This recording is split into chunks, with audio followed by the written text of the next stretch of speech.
welcome to my channel. I hope you're having a fantastic day.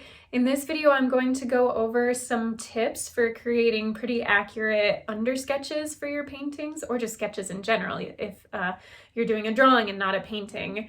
It's freehand and it's a sketch I'm working on for a longer painting project, so you can look forward to a time-lapse video of that painting down the line. But in the meantime, I wanted to go over what I do for undersketches, also talk about a couple other methods you can use that are not freehand for sketching and creating fairly accurate proportional drawings. So let's go ahead and jump right in. When you do an undersketch for especially a watercolor painting, you want your lines to be very, very light. So I am using a 4H pencil. It's a graphite pencil that has a very hard graphite, which means you would have to press super, super hard just to get it dark. And you don't want to do that in this case. You want to keep drawing very lightly. So the outlines are very light. You might even have a hard time seeing them in this video. This is just to give you a sense of how lightly and delicately you're going to be drawing on your paper.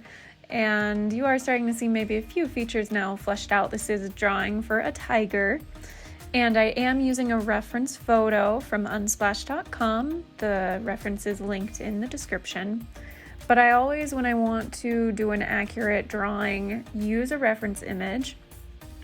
And I generally look at it from on my computer screen. Now you might get even more accurate results if you were to print it out and have it right in front of you to be able to draw from. Some people find that easier. I've been doing some sketching long enough that I can look at it on the computer screen and feel pretty comfortable with freehand drawing.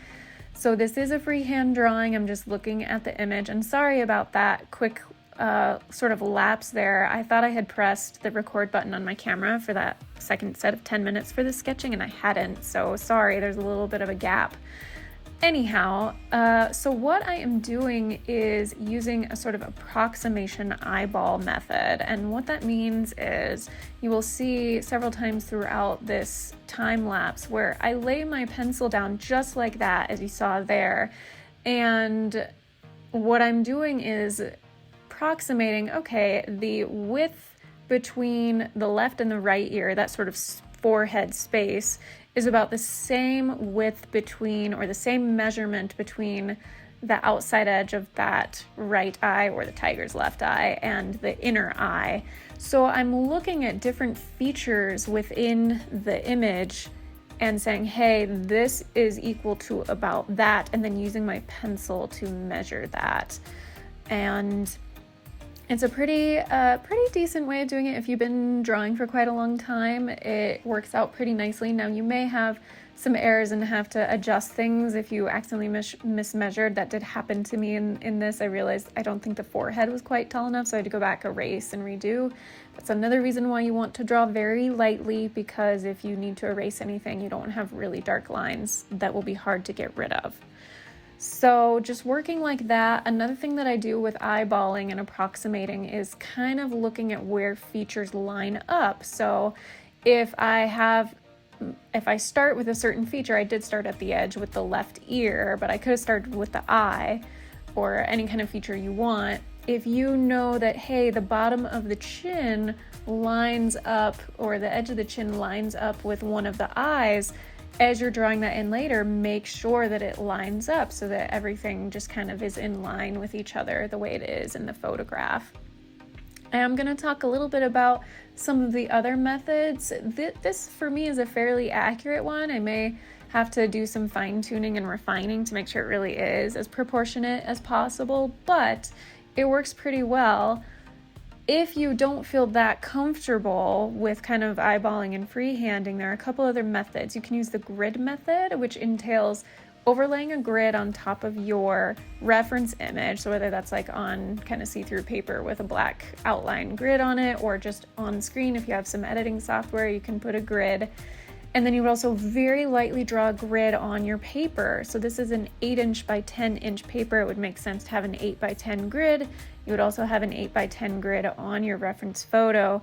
And then everything you see within that grid, you would try and draw exactly the same on your paper.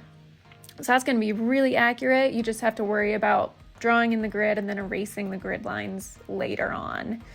Another method that is kind of a step between the more freehand and the grid method is you put some points on your reference image that, like the key features, like let's say the eyes and the ears and where the chin and the edges of the face are. So you could put those little dots at those key points, and then transfer those dots on your paper in the same measurement, same proportions as what's on your reference photo, and then almost connect the dots in your drawing that way. So that can be another pretty helpful way of getting proportionate drawings. But in this case, I just went ahead and did the freehand. We're almost done here. This took about 50 minutes, about an hour to do the drawing, and that's how it turned out.